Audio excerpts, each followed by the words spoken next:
Olá, seja bem-vindo ao programa Retratos. Hoje nós conversamos com o ator e diretor Matheus Nastergalli. Com quase 30 anos de carreira, ele já interpretou personagens marcantes na dramaturgia brasileira, como Cintura Fina, Joãozinho 30, Padre Miguel e João Grilo. Em seu mais recente espetáculo, o monólogo Processo de Concerto do Desejo, ele promove um reencontro com sua mãe, que faleceu quando ele tinha apenas 3 meses de idade, utilizando os poemas que ela lhe deixou como legado. Matheus, eu queria primeiro agradecer a você pela gentileza de nos receber aqui no Teatro do Centro Cultural Banco do Brasil para a gravação desse programa Retratos. Obrigado, prazer enorme. Para nós também. Bem, você é hoje um dos mais queridos e respeitados atores brasileiros, tendo conquistado em quase 30 anos de carreira os principais prêmios do teatro, do cinema e da televisão no Brasil, como a PCA, né, a Associação Paulista de Críticos de Arte, Mambembe, o Shell, Grande Prêmio Cinema Brasil, prêmios nos festivais de cinema do Rio, de Brasília, de Gramado, de Miami, nos Estados Unidos. Enfim, uma carreira gloriosa. Eu queria começar a nossa conversa te perguntando 2 coisas. Primeiro, para você, o que é ser ator? E, num segundo momento, como você se define como ator? Wagner, você começou pela pergunta mais difícil. Porque é difícil definir esse ofício, né? É verdade. Muito complexo, né? Muitas definições dão conta do que seria um ator, mas nenhuma delas é absoluta ou completa, porque cada ator trabalha sob alguns aspectos diferentes, cada tipo de atuação precisa de um tipo de ator, mas basicamente eu acho que de uma maneira muito concisa, eu acho que o ator é uma espécie de artesão da experiência humana. Ou até melhor, é um pastor que ritualiza a experiência humana. O que eu quero dizer? No palco, ou mesmo no cinema, talvez, infelizmente, um pouco menos na televisão, na dramaturgia mais cotidiana que a televisão propõe às vezes. Rápida, né? Acelerada, né? Cada gesto, cada palavra, cada entonação, cada emoção humana, cada arquétipo humano é muito visível, muito perceptível, muito exemplar. Então o ator é um cara cujo artesanato é descobrir em si, no seu corpo, na sua voz, nas suas memórias, nas suas lembranças, descobrir quem nós todos somos, para que a gente possa ritualizar a nossa passagem humana. Então, é um tipo de religião misturada com palhaçada, misturada com artesanato, né? Eu gosto de falar artesanato, nem estou falando arte. Claro que o ator é um artista, mas eu gosto de falar artesanato porque nos tempos de hoje, onde a tecnologia tomou conta de tudo, poucas coisas ainda são artesanato. Verdade. E muitos ofícios se utilizam já de tecnologias para existir, né? O ator, ele continua, queira ou não, sendo um artesão. Mesmo no filme mais cheio de efeitos especiais, mesmo com a aceleração da internet, quando um ator está em cena, seja onde for, ele está fazendo um artesanato com seus músculos, suas memórias e as emoções coletivas. E dentro desse universo de atuação, como que você se define como ator? Acho que eu sou um ator que se mistura profundamente com os personagens, que tem na sua artesania um desejo de construção, de retratar o povo brasileiro, mas ao mesmo tempo uma pessoa, como eu disse, misturada, imiscuída nos personagens. Durante esses, como você falou, quase 30 anos de carreira, eu fiz personagens muito diversos. É verdade. Do Aliás, cintura essa é uma fina. marca do seu talento, né? Essa diversidade, essa da capacidade da minha artesania, né? Sim, Eu gosto sim, dos sim. sotaques, das classes sociais, das sexualidades diferentes. Eu utilizo o meu trabalho para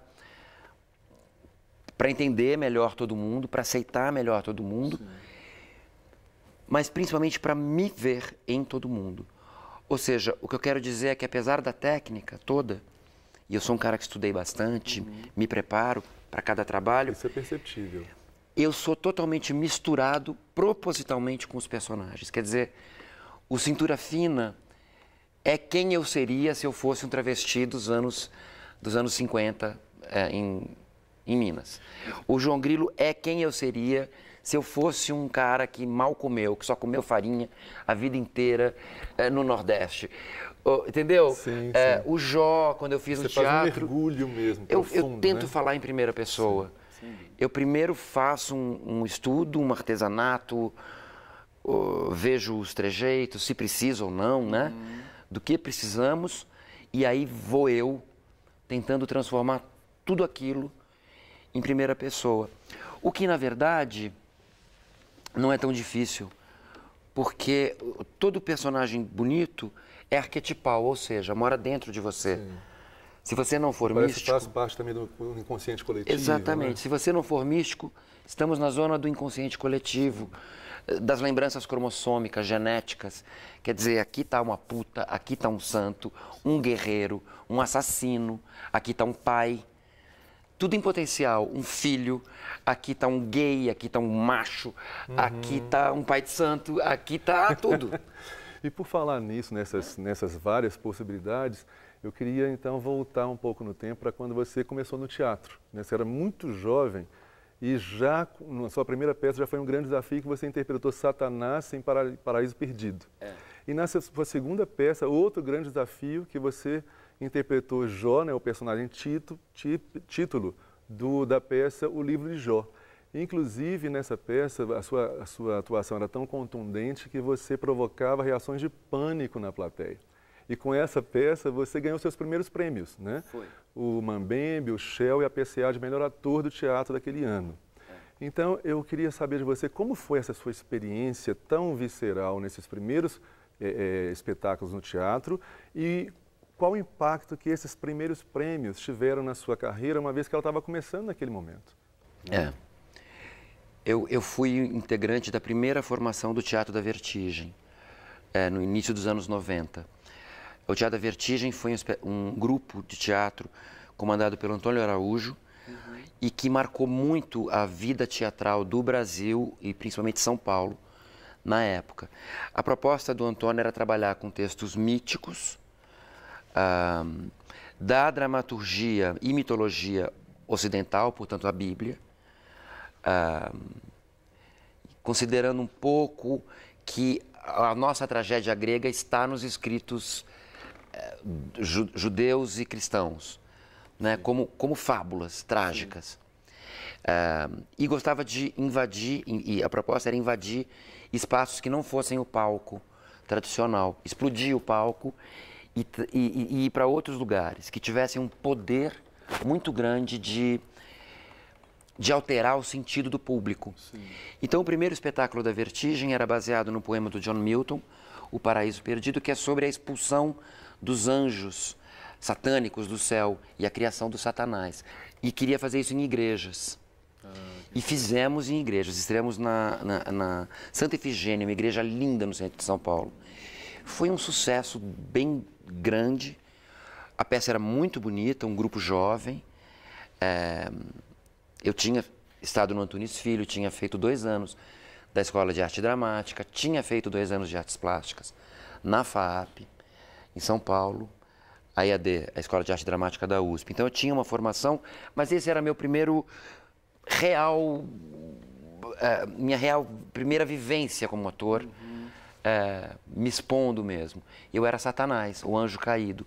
E às vezes no escuro total, só eu, quase peladinho, jovenzinho, gatinho, quase peladinho, com aquelas 2 luzes iluminando as coisas, a arquitetura, as imagens. Era um homem que chorava, um homem sem Deus. E em Jó? Esse era meu Satanás. O segundo trabalho, então, que o Antônio propôs foi fazer o Jó. Ele queria fazer um Jó em hospitais, porque o Jó é um homem, todo mundo sabe, que foi acometido por uma praga, injustamente. Sim. E ele quer saber de Deus, ele quer saber da boca de Deus por que isso aconteceu com ele. E Deus não consegue responder. Deus vem até Jó, mas não responde, só pergunta. Isso até gerou um livro do Jung chamado Resposta a Jó. Jó é sobre, parece que é só sobre a injustiça divina, mas é muito mais. Jó é sobre a pergunta fundamental. É por que nós sofremos? Sim. Por que a gente sofre? Ou até pior, porque a gente morre. Uhum. Então foi muito forte, foi uma estreia forte. Eu era o Jó, apesar de jovem. A ideia de fazer em hospitais, e naquele momento dizia respeito à AIDS, quer dizer, uma praga que as pessoas recebiam naquela época sem cura, como Jó tinha recebido a sua. Uma adaptação da Bíblia, um texto fortíssimo, e as pessoas se impressionavam, tinham medo, até desmaiavam, não só por mim, mas também porque a gente estava num hospital. Sim. Com música ao vivo, né, isso, né? Com aquele cheiro do hospital, o eco dos corredores hospitalares.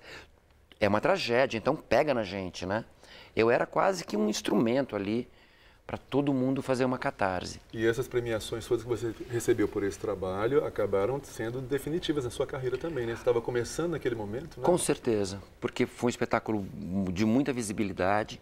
Fizemos muitas récitas. Foram 4 anos em cartaz, não só em São Paulo, mas também invadindo, ocupando hospitais pelo Brasil e pelo mundo.